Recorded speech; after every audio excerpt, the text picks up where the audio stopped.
All right, we have reconvened from closed session and there is nothing to report out. So I will adjourn the special meeting at 6:16 PM. And now I will call to order the Elk Grove City Council regular meeting. Today is Wednesday, September 14, 2022. It is 6:16 PM. Clerk. Thank you, Mayor. This meeting of the Elk Grove City Council will be replayed on Metro Cable Channel 14 on Saturday, September 17th at 1 p.m. and Monday, September 19th at 6 p.m. It is being closed captioned and will be webcast at sacmetrocable.tv. City Council meeting videos are also archived on the city's website at elkgrovecity.org. For members of the participating audience who may have personal electronic devices, please place them on silent mode during the meeting or on mute when you are not speaking.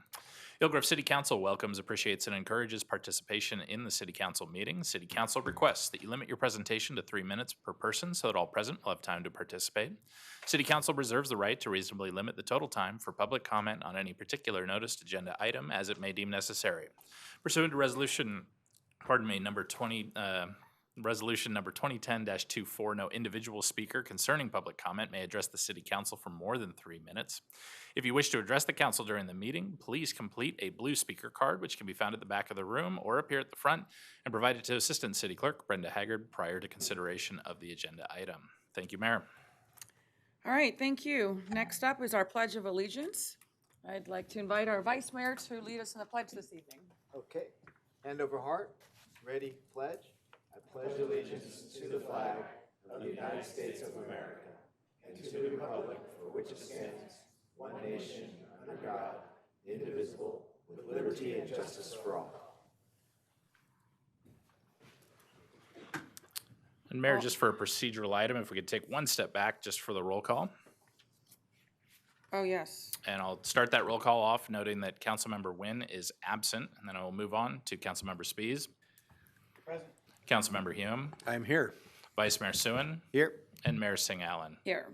And thank you for that. It helps us also check the volume levels on all the mics. Very good. Thank you. At this time, we will observe a brief moment of silence, please.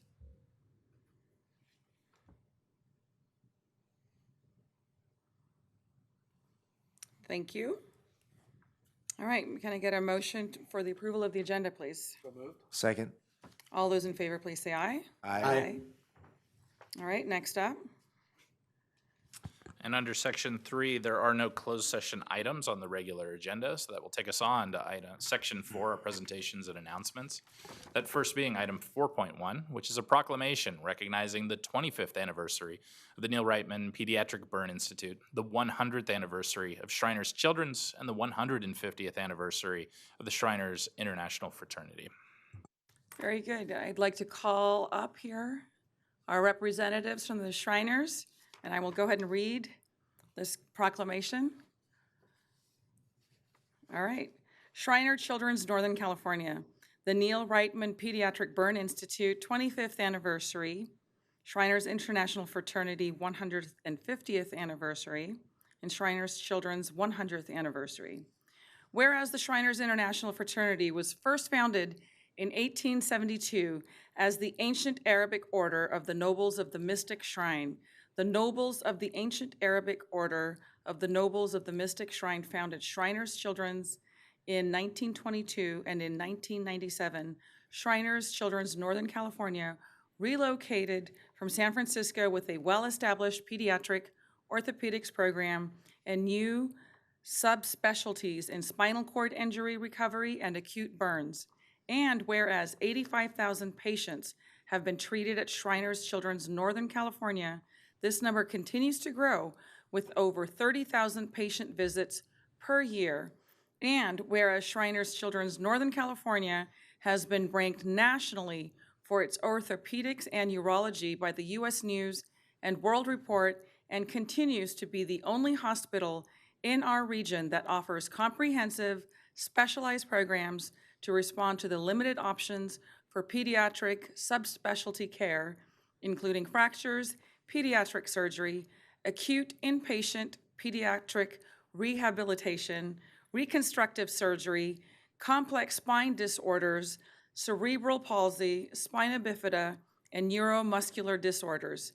And whereas on the 25th anniversary of its founding, the Pediatric Burn Program at Shriners Children's Northern California was named the Neil Reitman Pediatric Burn Institute in recognition of an extraordinary gift that assures the region's most active and noted location for children's burn care continues to provide advanced expert treatment. And whereas Shriners Children's continues to provide support to ensure access to our communities through collaboration with the Shriners International Fraternity and has continued to be an invaluable resource in the Sacramento region.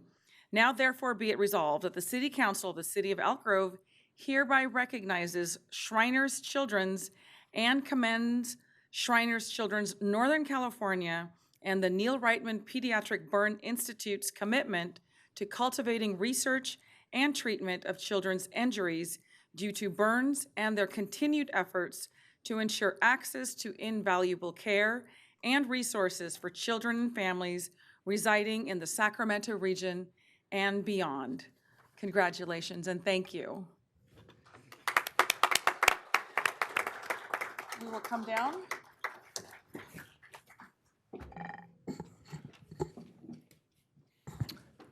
I also recognize former City Council member Steve Hansen. Good to see you, Steve.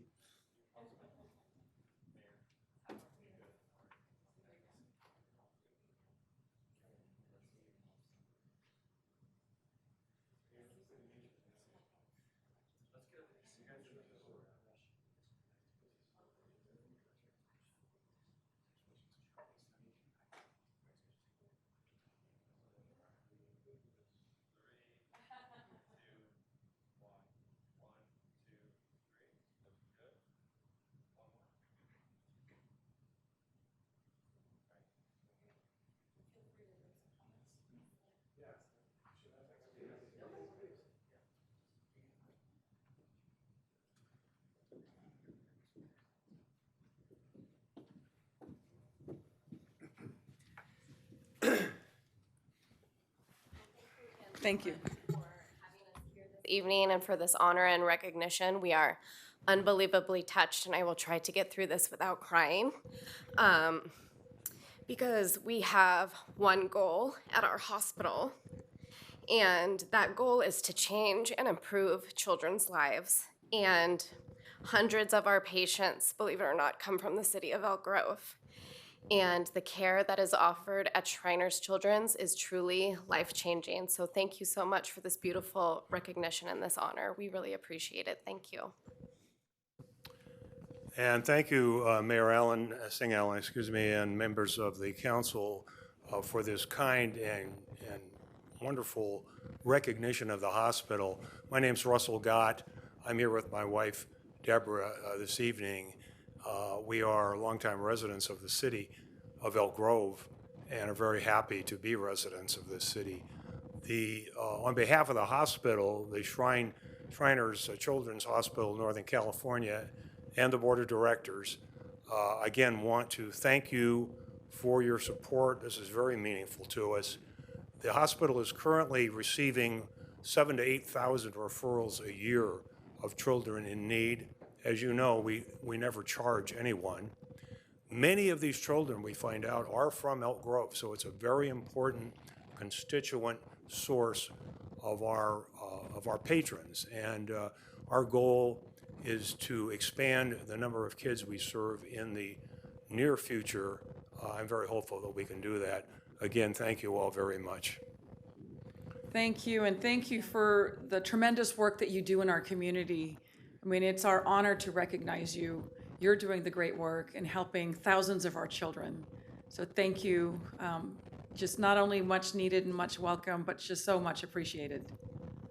Any of my colleagues? Thank you. Yep. Yeah, I just want to say that I had a nephew who was a beneficiary of the work the Shriners Hospital does and had back surgery for scoliosis. And we, for a couple of years, would make gingerbread houses as a little family contest and then bring them down to the lobby of the hospital to try and brighten patients' days. And I just want to say that it's noble work that you're doing. It is, it's pretty remarkable, the support network that you provide for the families and the fact that you really changed these lives regardless of their ability or insurance levels to pay for those services. And it's Thank you again, and this proclamation certificate will be established in the lobby of the hospital, I understand. So I'm looking forward to that. Thank you. Thank you. And Thank thank you you so again much. for all that you do. Thank you. All right.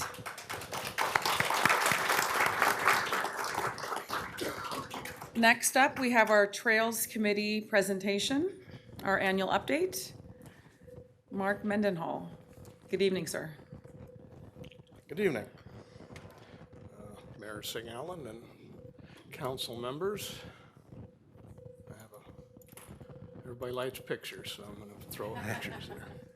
It's good to see you again, Mark. It's been a while. Yeah. Slideshow, come on. From the beginning. All right. Again.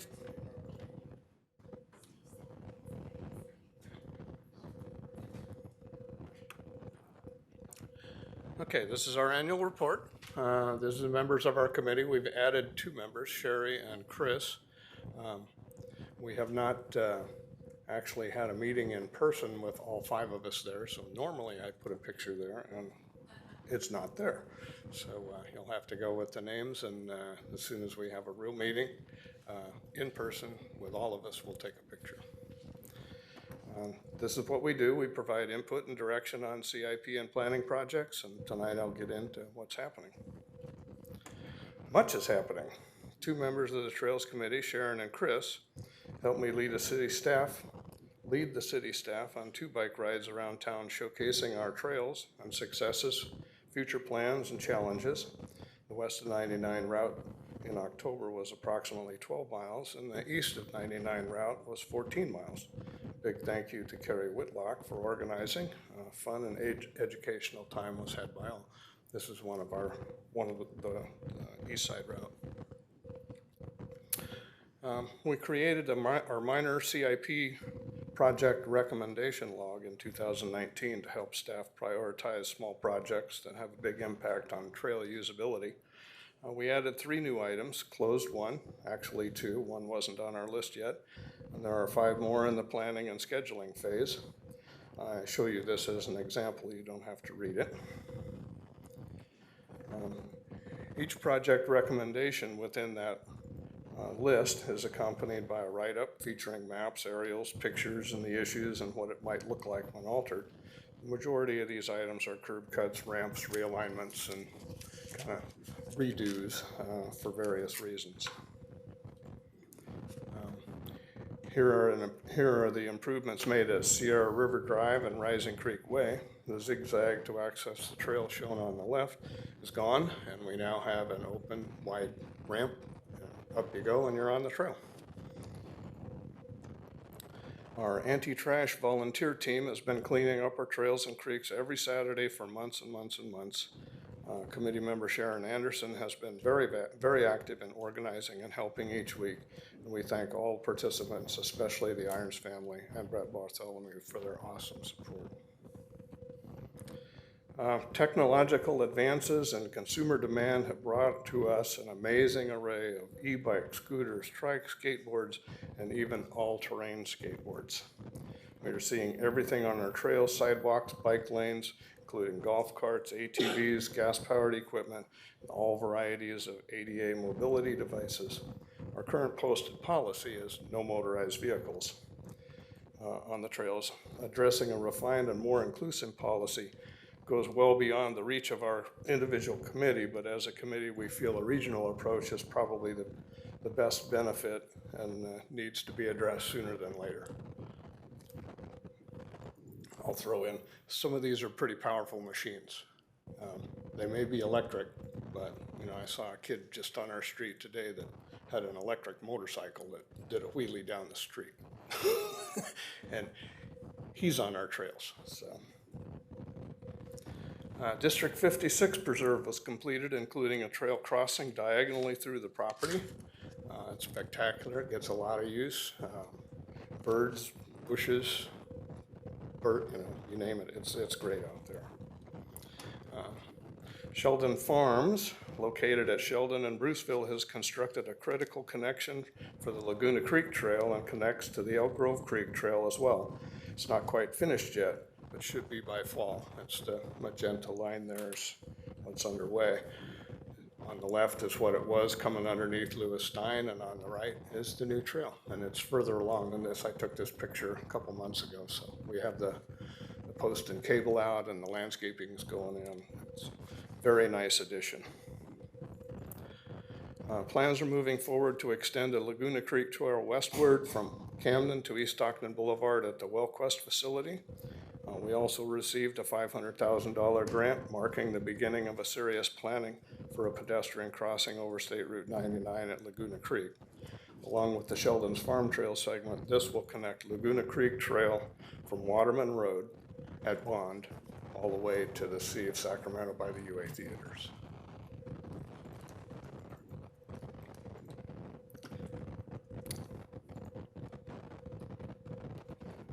The South Connector widening on Grant Line Road includes a Class 1 trail on the north side from Waterman Road to Bradshaw Road.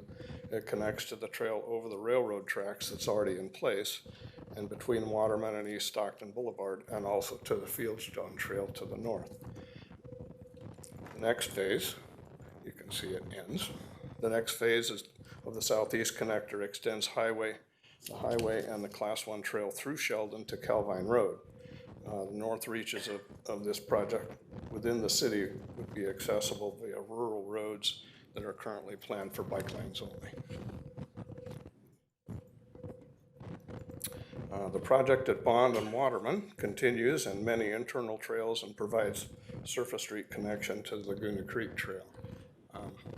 This is another major project, 200 acres or more.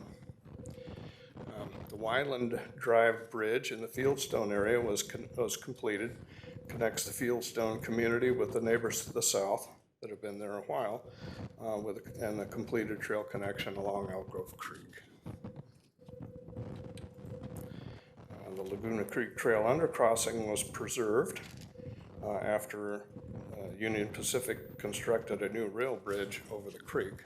That was quite a feat. We watched that as it was being done, and so now we need to do a little bit of trail work, but we managed to save the trail underneath, so that was good.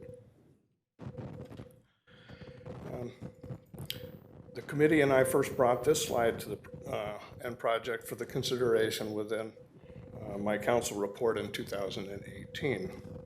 Now we have funding, a plan, and we're ready to go. This will complete a loop trail from Laguna Springs to Longleaf adjacent to the state offices.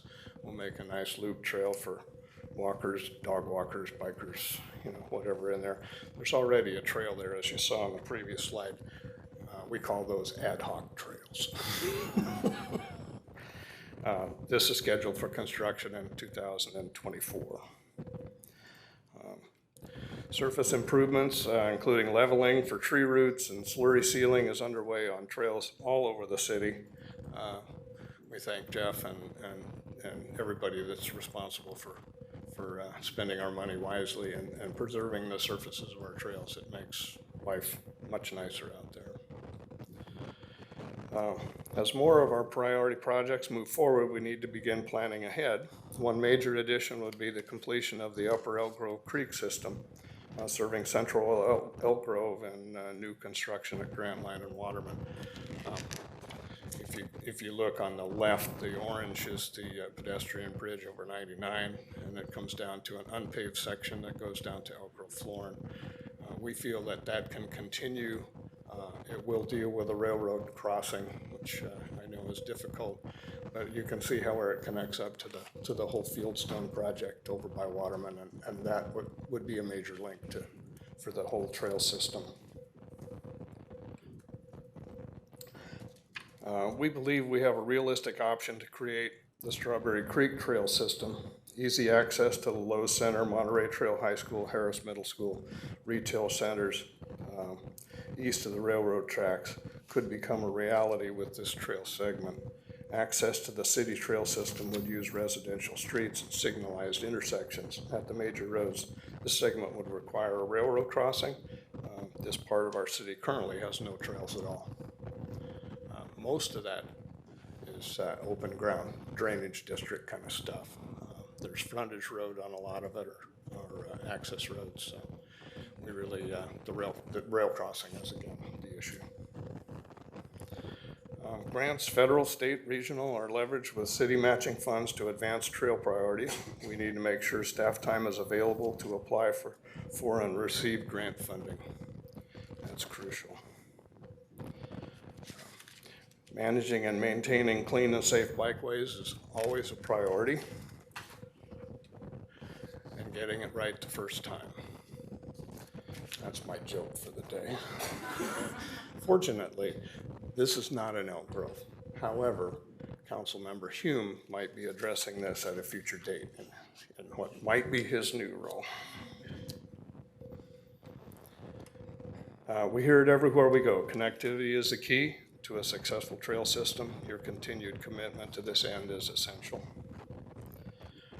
COVID brought us many changes to our daily lives. One positive was the need to get outdoors.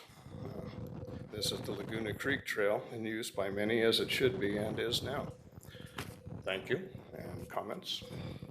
All right, thank you for that excellent annual report. I'll go to my left. Any questions or comments? We'll start with Councilmember Hume.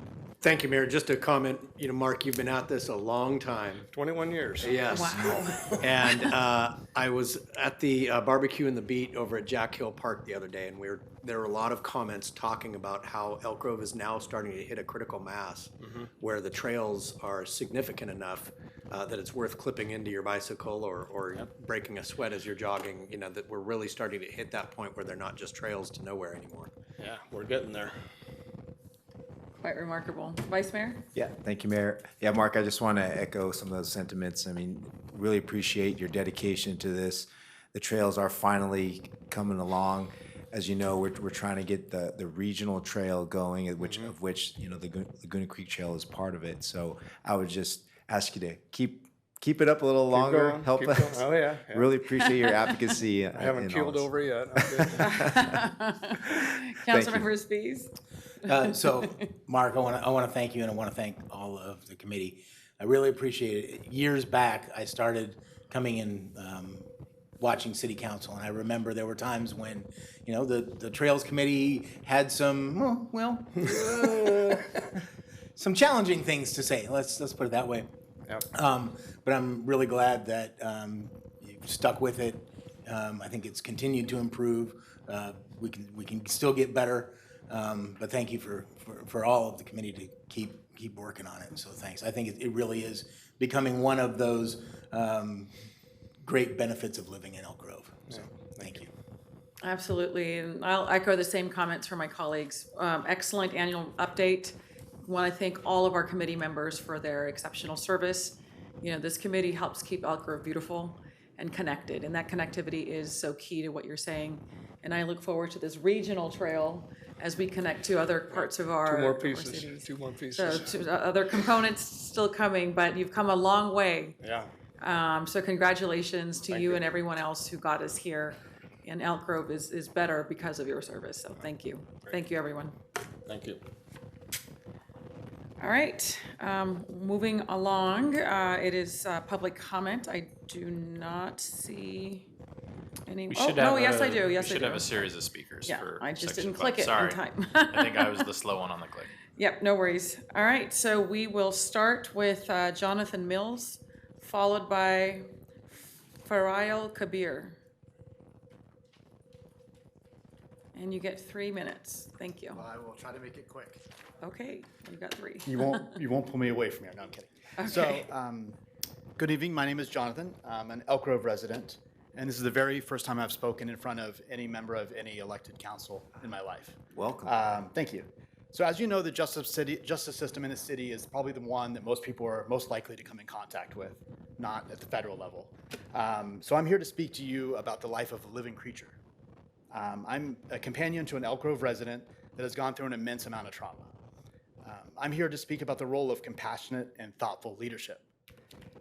4 months ago, as my sister-in-law, Fariel, who is here, was opening the car door for her 10-month-old puppy, Zeus, a man strangely paused behind her vehicle, Sensing an immediate threat, a provoked threat, Zoop scraped his knee while trying to keep him away from my sister, trying to protect her.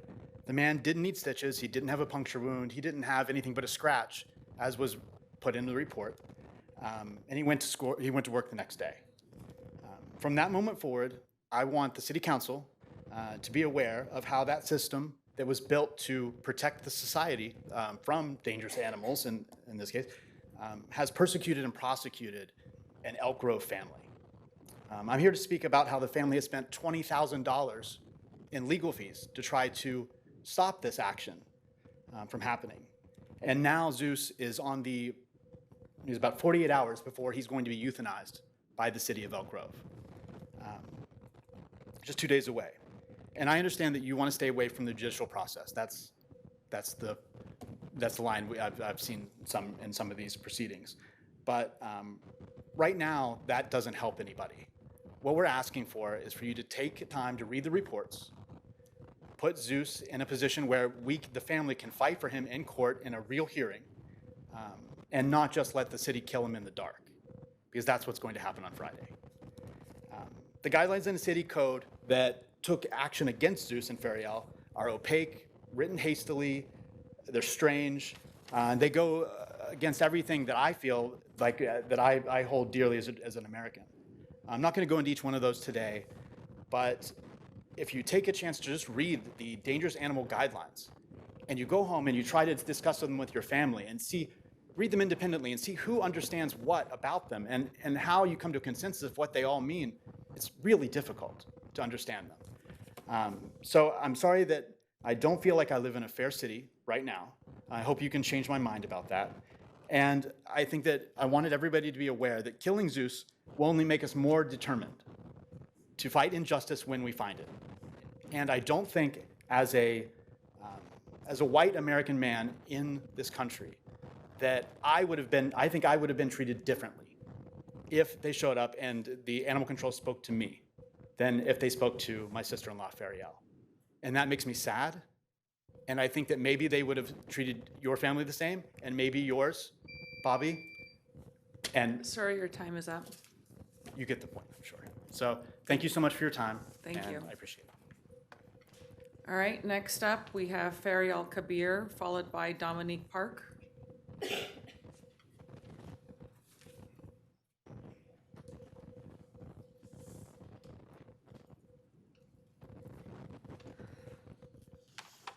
Good evening. Good evening. My name is Fariel Kabir.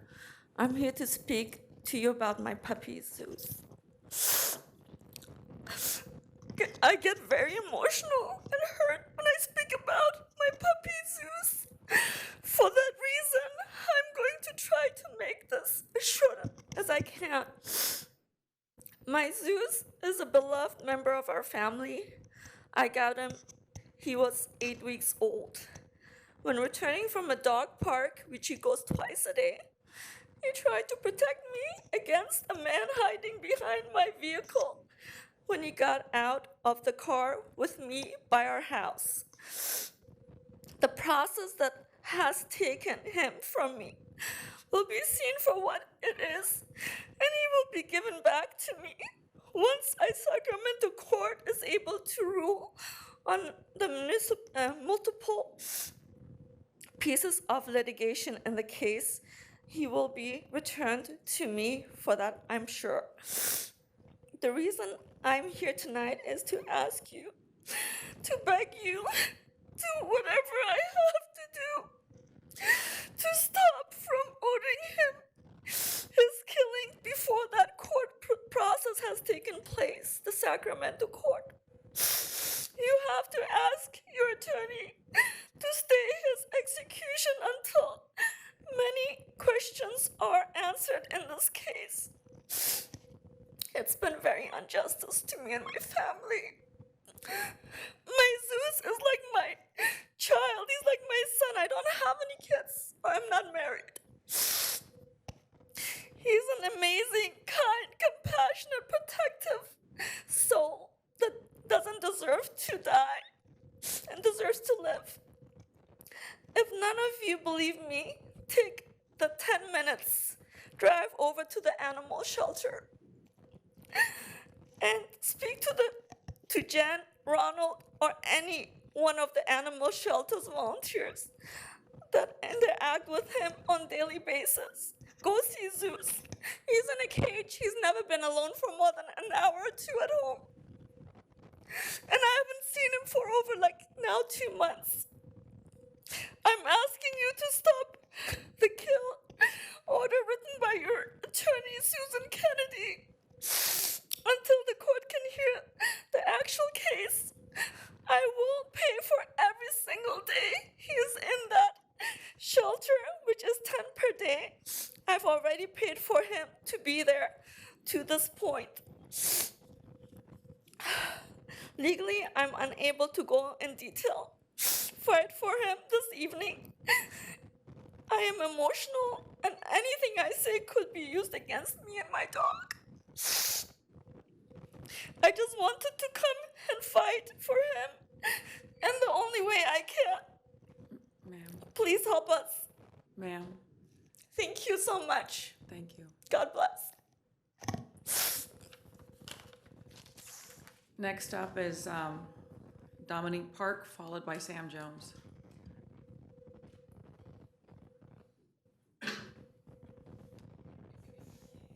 Good evening, Elk Grove City Council. My name is Dominique Park. I'm the president of the Elk Grove Aquatics Club, president of the Elk Grove Aquatics Club Board, excuse me.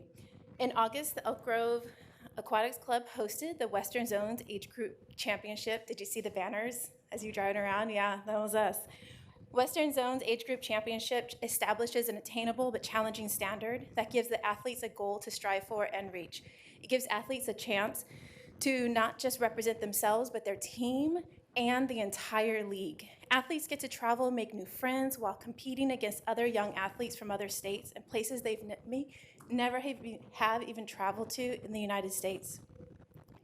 USA Swimming now knows where Elk Grove, California is, and what it can offer, not just for their athletes, but for their families.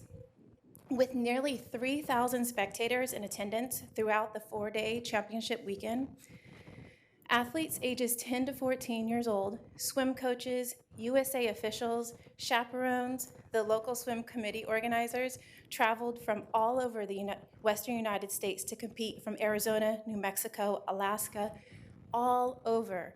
Through the partnership with the City of Elk Grove and Explore Elk Grove Aquatics Club supported 508 jobs through Elk Grove and generated $2.3 million in business sales and transportation, space rental, retail, recreation, lodging, food and beverage, and business service industries. Through the continued support and partnership with the City of Elk Grove, we are excited to build and grow the Elk Grove Aquatics Club now that they know where we're at, and we're going to continue hosting national level meets. So to continue this process, we need additional pool space to add more swimmers and families, and we look forward to working with you all to make that reality happen. Behind me, my athletes are going to show a banner of all the athletes that came and swam at Western Zones Age Group Championship and how excited they were. They signed this banner and decorated it, and it's coming up. So please just take note and know that you are appreciated. Our city of Elk Grove and the families of Elk Grove Aquatics Club. Oh, that's fantastic. Wow. Quite remarkable. Yeah. Thank you very much. Congratulations. Thank you. Yeah. And thank you. Are you going to frame that? I hope you frame that. That's incredible. Yeah.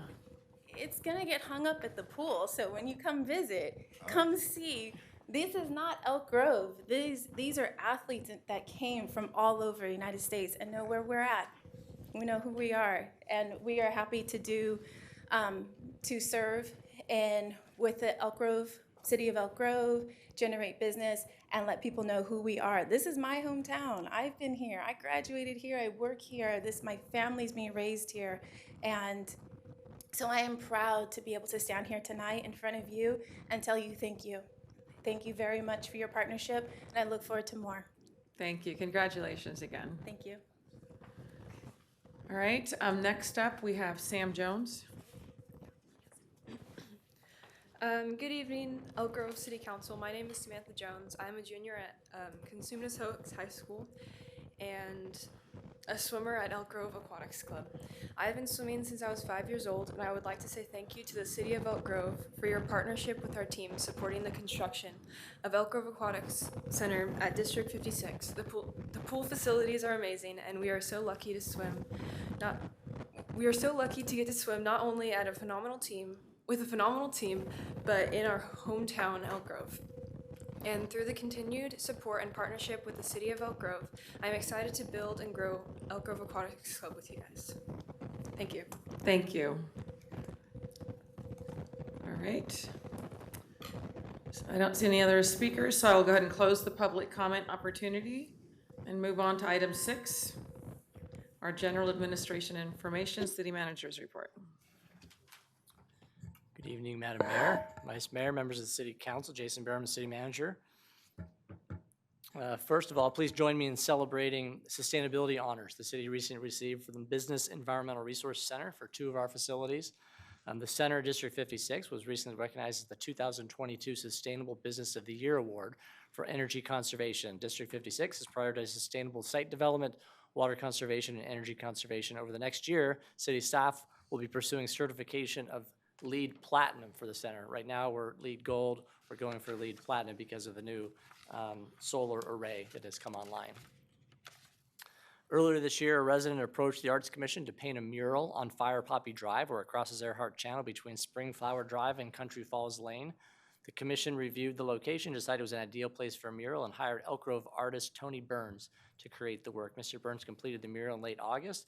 Colorful poppies now align the bridge, adding a pop of color and introducing more art to the Elk Grove neighborhoods. If you haven't seen it yet, I encourage you to go take a look at it. It's beautiful.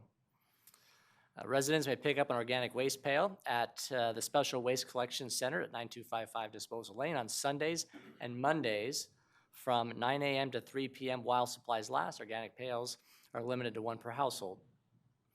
SAC-RT is looking for Elk Grove drivers and will host 2 in-person hiring events at their administration building on September 20th and the 28th. Along with a competitive benefit package, SAC-RT is offering a $2,000 signing bonus for bus drivers.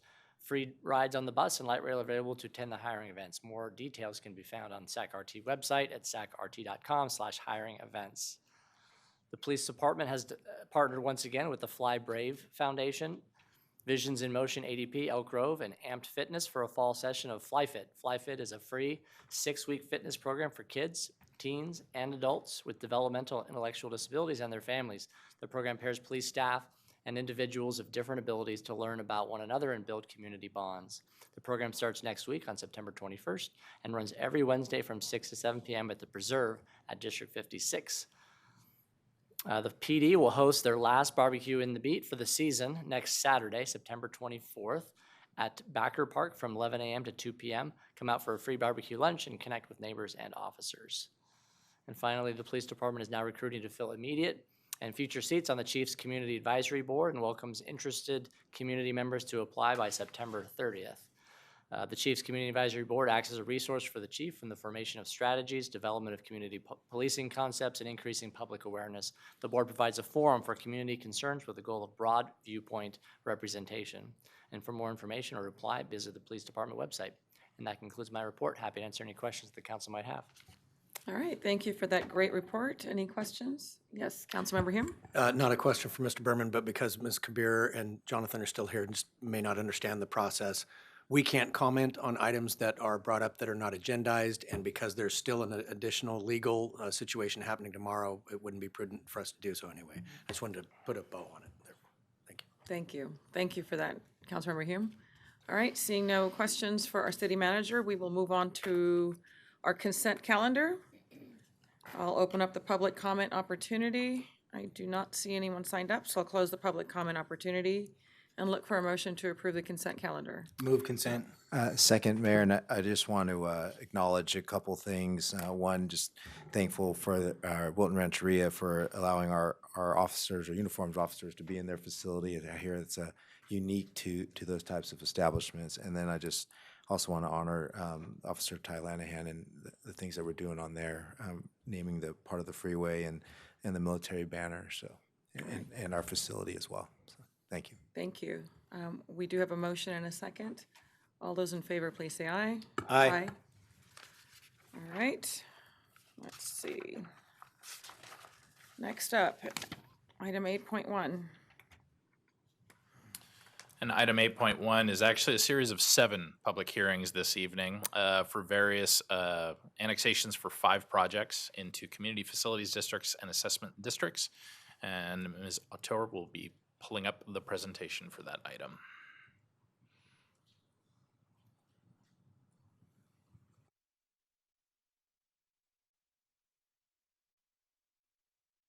Analyst for the city. I'm here this evening with a presentation for proposed annexations into the city special tax districts. So as you know, the city maintains 8 special tax districts which provide funding for infrastructure or for services. Annexations, annexations into the appropriate districts are typically part of a new development project's approval process. The requirements are specific for each project and vary according to the geographic location and building use. All of the special taxes are subject to annual rate adjustments. On July 27, 2022, the City Council adopted resolutions of intent to annex the parcels for 5 projects, the 9890 Ferris Lane, 9290 Cleaver Way Map, Poppy Grove Apartments, Sousa Dairy for units 1 through 4, and Esplanade West. The projects are being proposed for annexation into the following various special tax districts.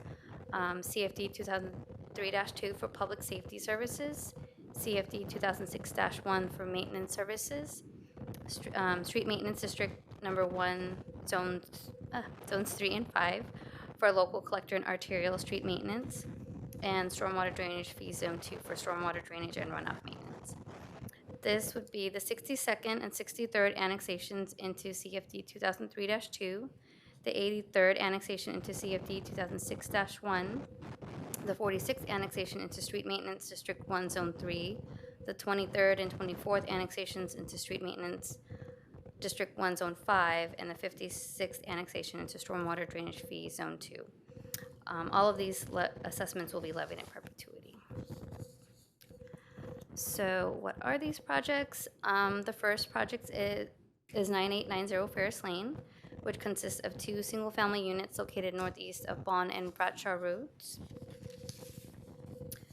The second project is 9290 Cleaver Way Map, which consists of 1 single-family unit located southwest of Elk Grove Boulevard and Waterman Road. The third project is Poppy Grove Apartments, which consists of 387 multifamily units located southeast of Whitelock Parkway and Bruceville Road. This project was annexed into Laguna Ridge CFD 2005-1 on July 27, 2022. The fourth project is comprised of the first 4 units of the Sousa Dairy project, which consists of 726 single-family units located southeast of Whitelock Parkway and Bighorn Boulevard. And then the last project is Esplanade West, which consists of 315 single-family units located southeast of Whitelock Parkway and Bighorn Boulevard, so just immediately north of the Sousa Dairy project. And that concludes my presentation. Thank you for your time and consideration. I'm available for any questions. All right, thank you for that. All right, I will go ahead and declare the public hearing for CFD 2003-2, Annex 62 open, and open up the public comment opportunity. Don't see anyone signed up, so I'll close the public comment opportunity and declare the public hearing for CFD 2003-2, Annex 62 closed, and look for a motion on A1. Motion A1. Second. All right, all those in favor, please say aye. Aye. Can I request a results for the ballot tabulation? Indeed, of 390 possible votes, 390 affirmative votes were cast, authorizing the city of Elk Grove to levy a special tax at the rate apportioned and described. The measure passes with more than 2/3 of all votes cast in the election in favor of the measure. A resolution declaring the results of the election is available for council consideration. Motion A2. Second.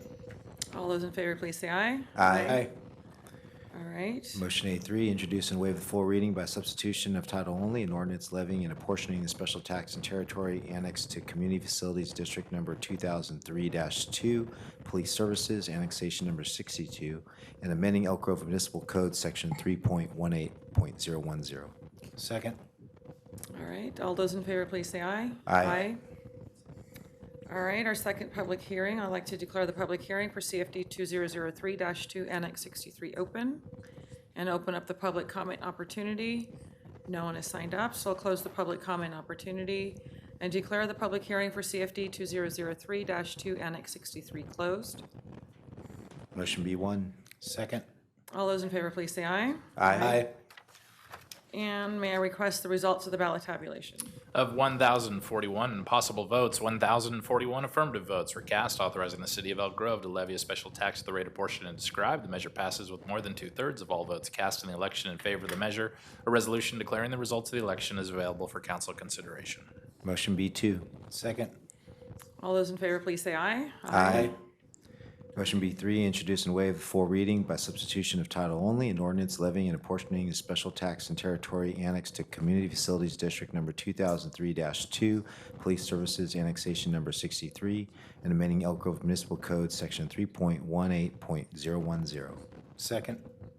All those in favor, please say aye. Aye. Aye. All right, on to our third public hearing. I'd like to declare the public hearing for CFD 2006-1 Annex 83 open and open up the public comment opportunity. Nobody has signed up. So I'll close the public comment opportunity and declare the public hearing for CFD 2006-1 Annex 83 closed. Motion C1. Second.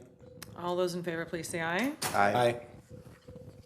All right, may I request the results of the ballot tabulation? Of 3 possible votes, 3 affirmative votes were cast, authorizing the city of Elk Grove to levy a special tax at the rate apportioned and described. The measure passes with more than 2/3 of all votes cast in the election in favor of the measure, and a resolution declaring the results of the election is available for council consideration. Motion C2. Second. All those in favor, please say aye. Aye. Motion C3, introduce and waive the full reading by substitution of title only, an ordinance levying and apportioning the special tax and territory annexed to Community Facilities District Number 2006-1, Maintenance Services, annexation number 83, and amending Elk Grove Municipal Code, section 3.19.010. Second. All those in favor, please say aye. Aye. All right, on to our fourth public hearing. I'd like to declare the public hearing for SMD 3-A, is it 1 or I? I don't know. Aye. Aye. AI, Annex 46 open, and open up the public comment opportunity.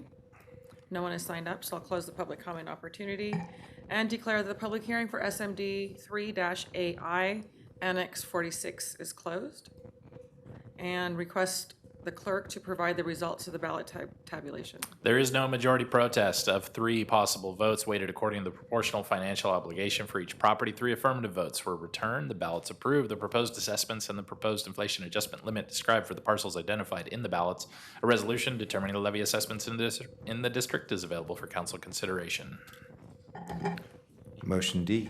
Second. All those in favor, please say aye. Aye. All right. Fifth public hearing.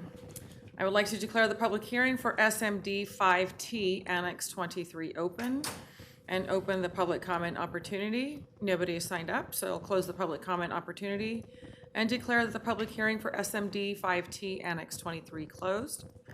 And request the clerk to provide the results of the ballot tabulation. Again, there is no majority protest. Of 387 possible votes weighted according to the proportional financial obligation for each property, 387 affirmative votes were returned. The ballot approves the proposed assessments and the proposed inflation adjustment limit described for the parcel identified in the ballots. A resolution determining the levy assessments in the district is available for council consideration. Motion E. Second. All those in favor, please say aye. Aye. On to our sixth public hearing.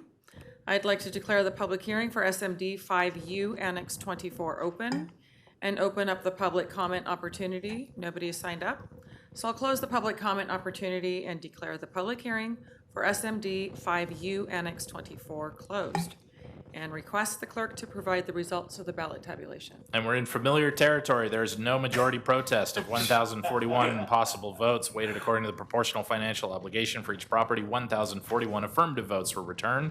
Ballots approved the proposed assessments and the proposed inflation adjustment limit described for the parcels identified in the ballots. A resolution determining the levy assessments in the district is available for council consideration. Motion F. Second. All those in favor, please say aye. Aye. All right, on to our 7th public hearing. I would like to declare the public hearing for SWDF Annex 56 open and open up the public comment opportunity. I don't see anyone signed up, so I'll close the public comment opportunity and declare the public hearing for SWDF Annex 56 closed, and request the clerk to provide the results of the ballot tabulation. In the grand finale, there is no majority protest of 3 possible votes weighted according to the proportional financial obligation for each property. 3 affirmative votes were returned. The ballots approved the proposed assessments and the proposed inflation adjustment limit described for the parcels identified in the ballots. A resolution determining the levy assessments in the district is available for council consideration. Motion G. Second. All those in favor, please say aye. Aye. Thank you. All right, on to our next item, item 9.1.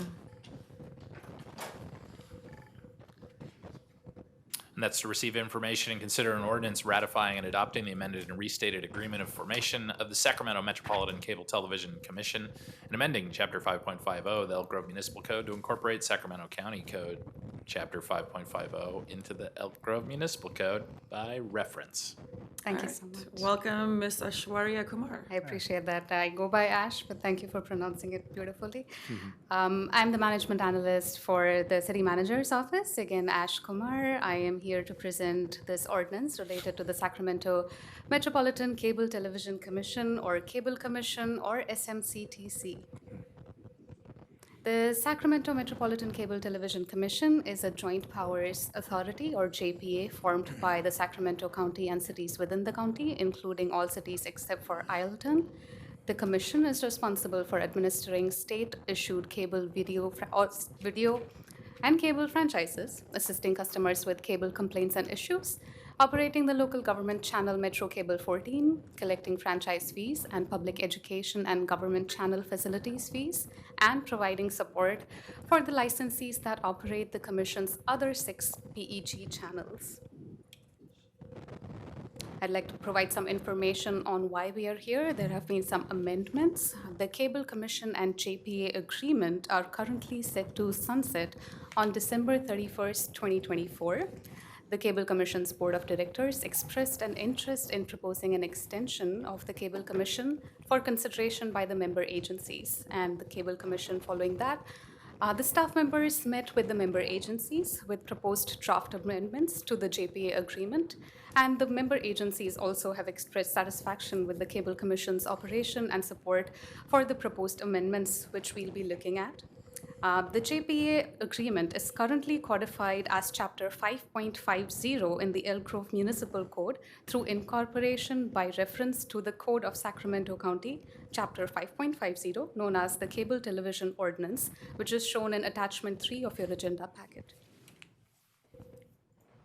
Some more information on the proposed amendments. So just going back to the agenda packet itself, you have Attachment 2, which is the Sacramento County Ordinance number 1694, which reflects the amendments related to this agreement. And Attachment 3 is the county's code prior to the amendments implemented by Ordinance number 1694. The basic exercise of placing the amendments into the ordinance has not yet been completed by the county, and that's why we have added both the Attachments 2 and 3. So it should be looked at as if Attachment 3 with the amendments in Attachment 2 will be what we are proposing to be added into our code. Just looking at the actual amendments that are being proposed, one is the term. December 31st, 2024, the expiration date is removed. So the proposed amendment provides that the commission would remain in existence indefinitely unless there is a 2/3 vote of the member agencies to terminate. Second, the Board of Directors. Currently, there are 12 members on the Cable Commission's Board of Directors, and there will be 13 if the amendments are approved. This change is based on a change in population. of the city of Rancho Cordova. So the requirement was that all cities that have a population of higher than 80,000 residents, they get one seat assigned on the board. So because of the population change, the city of Rancho Cordova gets their own seat. Officers, the clerk services are presently provided by Cable Commission staff with the support from the county's clerk of the board. And the proposed amendment matches current practice and provides the Cable Commission board with flexibility to determine how to provide the clerk services. The payments, the current agreement details how and when revenue distributions to the member agencies are calculated and distributed. This proposed amendment reflects the current practice of the Cable Commission and updates the timeline on which the Commission makes revenue distributions to the member agencies to be a date which is earlier than the current agreement provides. And additionally, and finally, the general cleanup. The balance of the proposed amendments conform other sections of the JPA agreement to the edits that I've mentioned before, and just an overall general cleanup to reflect current law and/or practice. The fiscal impact, there will be no proposed, with the proposed changes, there will be no impact on the distribution amount of the revenues. And in the fiscal year 2021-2022, the revenue distribution to the city of Elk Grove was $1.2 million, which went into our general fund revenue. The recommended action is to receive the information from staff, introduce and waive the full reading by substitution of title only, and ordinance ratifying and adopting the amended and restated agreement of formation of the Sacramento Metropolitan Cable Television Commission and amending Chapter 5.50 of the Elk Grove Municipal Code to incorporate Sacramento County Code 5.50 into the Elk Grove Municipal Code by reference. And in terms of next steps, this item will be brought in front of you as a public hearing item at the next meeting. With that, staff will be happy to answer any questions you might have. All right, thank you for your report. At this time, I will go ahead and open up the public comment opportunity. And I do not see anyone signed up to speak, so I'll close the public comment opportunity. Are there any questions from my colleagues? No? All right, well, I entertain a motion here. But introduce and waive the full reading by substitution of title only, an ordinance ratifying and adopting the amended and restated agreement of formation of the Sacramento Metropolitan Cable Television Commission and amending Chapter 5.50 of the Elk Grove Municipal Code to incorporate Sacramento County Code Chapter 5.50 into the Elk Grove Municipal Code by reference. Second. All those in favor, please say aye. Aye. All right, on to our next item. Council comments, reports, future agenda items. I'll start to my right. Councilmember Spies. Nothing, thank you. Vice Mayor Sun. I'll waive my report. Thank you. Councilmember Hume. I hate to be the spoiler of this excellent trend here, but I just want to say at the Sanitation District Board meeting this morning, there was a robust discussion on tiny homes and particularly the sewer hookup cost for a tiny home and whether that should be a full ESD or dwelling unit equivalent or whether or not there should be a discounted rate. Anyway, one of the discussions that came up was to have the different cities and jurisdictions within the sanitation district to come together and start to talk about how we might look at, allowing for that type of a use within our own codes. And so I think it's a prudent discussion to have. Certainly a one-off on a single lot is a one opportunity, but there's also opportunities where we can do kind of the modern version of a mobile home park that I think fills a housing need that maybe we aren't filling, and it's also a lifestyle choice for people at this point. But it's something that's a little more complex and intricate than typical single-family dwelling development. So something to think about for future. Okay. Actually, I have a question, Councilmember Hume, but since Councilwoman Nguyen isn't here, I've had a few folks from the community reach out asking when we might see the next report for the homeless task force, if there's a meeting coming up, or so is there any update that we can provide? I was wondering that myself. We've not have anything scheduled. And we get with Sarah Bontrager and get a date set in the near future. Okay. Okay. Thank you for and- asking, yeah. Yeah, okay, very good, thank you. I'll waive my report. So I will go ahead and adjourn this meeting at 7:15. Have a good evening, everyone.